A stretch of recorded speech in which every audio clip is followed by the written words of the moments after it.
Let's proceed towards first question, that is of the chapter mechanical properties of solid.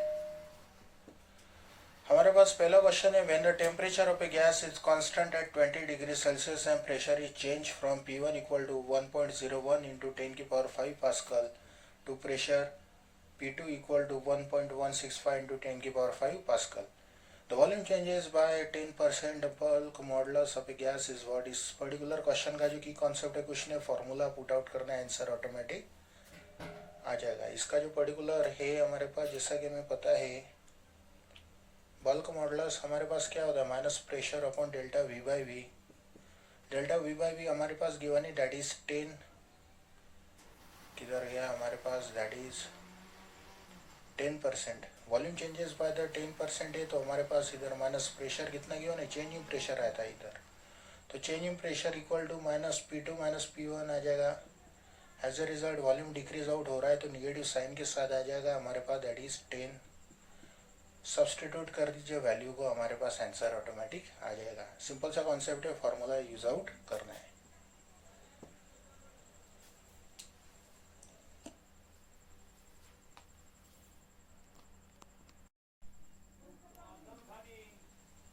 Let's proceed towards next question. When a rubber ball is taken to a bottom of a sea of a depth 1400 meter, its volume decreases by the 2%. The bulk modulus of a rubber ball is what? तो हमारे पास एक particular ball है, हमारे पास यहाँ पे suppose हमारे पास एक पर्टिकुलर है वाटर है, यहाँ पे पर्टिकुलर हमारे पास एक पर्टिकुलर बॉल है. तो यहाँ पे हमारे पास चेंज इन प्रेशर जो कि आ जाएगा प्रेशर P0, मतलब प्रेशर इनिशियली हो, इसे मान लेते, इसे प्रेशर फाइनल मान लेते.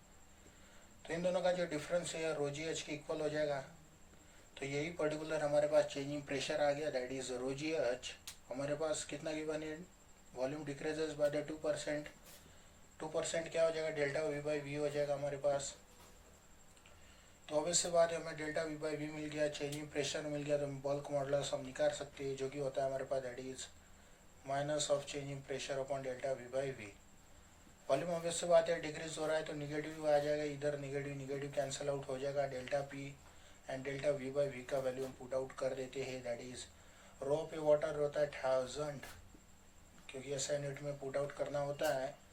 हमारे पास rho into g into h, height कितना गिवन है 1400 upon delta V by V जो कि गिवन है हमारे पास, दैट इज 2/100 हमारे पास से आ जाएगा. ठीक है, हमारे पास सॉल्व आउट कर दीजिए, आंसर ऑटोमेटिक आ जाएगा.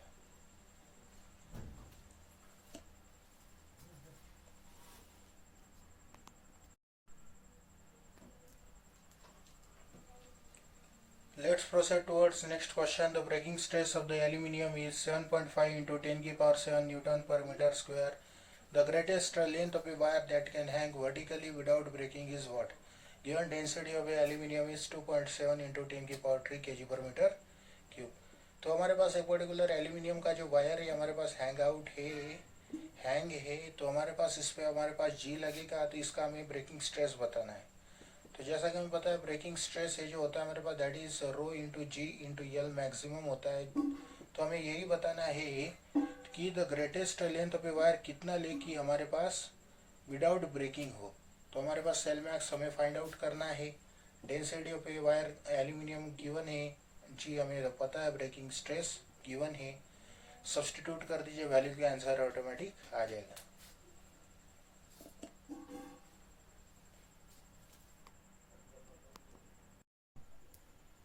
Let's proceed towards next question. A wire 2 meter in length suspended vertically stretches by 10 millimeter. When a mass of 10 kg is attached to the lower end, the elastic potential energy gained by the wire is what? तो हमारे पास इसका एक ही concept है, एक particular wire है हमारे पास, ये हमारे पास जब 10 kg मास से अटैच आउट किया गया तो हमारे पास ये पर्टिकुलर स्ट्रेच आउट हो गया.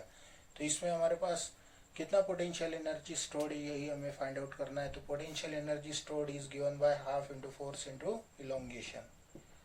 हाफ इंटू फोर्स कितना हो जाएगा हमारे पास, दैट इज फोर्स हमारे पास 10 kg है, तो हमारे पास 10 इंटू 10 आ जाएगा, वेयर ये हमारे पास जी है, जी का वैल्यू है, that is acceleration due to gravity. हमारे पास डेल्टा एक्स जो कि गिवन है हमारे पास 10 इंटू 10 की पावर -3, क्योंकि हमारे पास इधर मिलीमीटर में गिवन है. तो हमारे पास इधर आ जाएगा 1000, तो इधर हाफ आ जाएगा, तो 0.5 should be your right answer. तो potential energy stored will be option number 1 should be your right answer.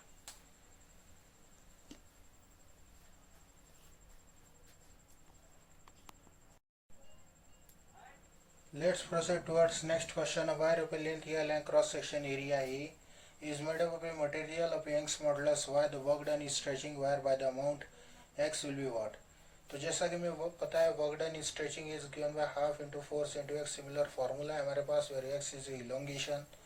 Force हमें सब्सटीट्यूट आउट करना है इस वाले पर्टिकुलर फार्मूला से, जैसा कि y equal to F upon area L upon delta L होता है। तो हमारे पास फोर्स का वैल्यू इसमें सब्सटीट्यूट आउट कर देने का है, Y delta L upon L become over force.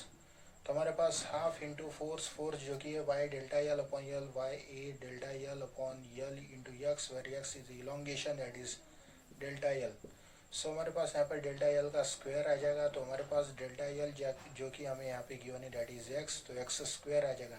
Y A and यल तो हमारे पास कांस्टेंट गिवन है, तो हमारे पास वर्क डन हमारे पास कितना गिवन है that is half into Y A x square upon L, half into Y A x square upon L. So option number third, no option number second should be your right answer, Y x square upon 2l।